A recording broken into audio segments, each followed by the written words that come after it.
কিন্তু এখন পর্যন্ত এই ঘটনার পরিপ্রেক্ষিতে কাউকে গ্রেফতার করা হয়নি এবং কারা এর সাথে জড়িত এটি কিন্তু এখন পর্যন্ত পাওয়া যায়নি।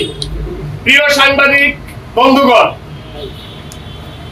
আজ 1 মাস হলো গণ অধিকার পরিষদের সভাপতি জনাব নুরুল হক নূরের উপর যে ন্যাক্কারজনক হামলা হয়েছিল, এখন পর্যন্ত কিন্তু কাউকে গ্রেফতার করা হয় নাই। এটি দেশের মানুষ দেখেছে কিভাবে সেনাবাহিনী এবং পুলিশের যৌথ বাহিনীর মাধ্যমে নুরুল হক নূর সহ গণ অধিকার পরিষদের নেতা কর্মীদের উপর হামলা হয়েছিল।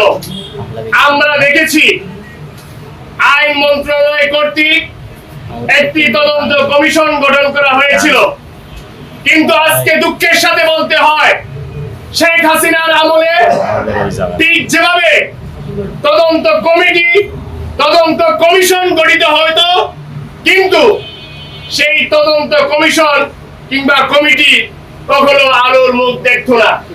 ঠিক 1 মাস পার হয়ে গেলেও আমরা এখন পর্যন্ত কাউকে গ্রেফতার করতে দেখি নাই।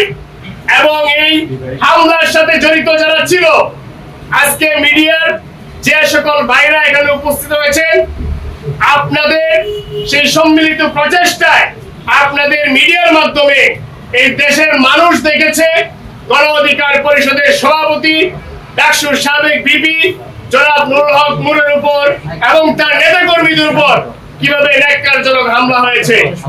আমরা কি আবার সেই শেখ হাসিনার আমলে ফিরে যাচ্ছি? ডক্টর মোহাম্মদ ইউনূস সহ এই অন্তর্বর্তীকালীন সরকারের যারা উপদেষ্টা আছেন, আপনারা কি আবার সেই ফ্যাসিবাদের শাসন আমল কায়েম করতে চান কিনা? স্বরাষ্ট্র উপদেষ্টাকে বিনীতভাবে আহ্বান জানাচ্ছি যে আজকে এতদিন হয়ে গেল নুরুল হক নূরের উপর হামলা হলো, কিন্তু একজনকেও আপনারা শাস্তির আওতায় আনতে পারেন নাই এবং একজনকেও গ্রেফতার করতে পারেন নাই। ঠিক এভাবে যদি এই যে বর্তমান যে সরকার, অন্তর্বর্তীকালীন সরকার, তারা যেভাবে দেশ শাসন করছে, এই সরকার পুরোটাই হচ্ছে একটা কাগজে ভাগ। এই সরকারের আসলে কোনো পাওয়ার নেই। এই সরকারের যদি পাওয়ার থাকতো তাহলে কিন্তু এই ঢাকা শহরের বিভিন্ন অলিগলিতে আমরা কিন্তু আওয়ামী লীগের মিছিল দেখতে পেতাম না, এবং নুরুল হক নূরের উপর যারা হামলা করেছে তাদের কিন্তু আমরা গ্রেফতার দেখতাম। সুতরাং আমরা এই সরকারকে বলবো যে অতি দ্রুত সময়ের মধ্যে যদি আইন শৃঙ্খলা পরিস্থিতি ঠিক না করতে পারেন, তাহলে সহি সালামতে আপনারা আপনাদের জায়গা থেকে পদত্যাগ করুন। এই জুলাই বিপ্লব যারা আমরা সংগঠিত করেছি, সফল করেছি, আমরা প্রয়োজনে নতুন সরকার গঠন করে এই দেশের আইন শৃঙ্খলা পরিণতির উন্নতি করে তারপর বাংলাদেশে একটি অবাধ, সুষ্ঠু এবং নিরপেক্ষ নির্বাচনের আয়োজন করব।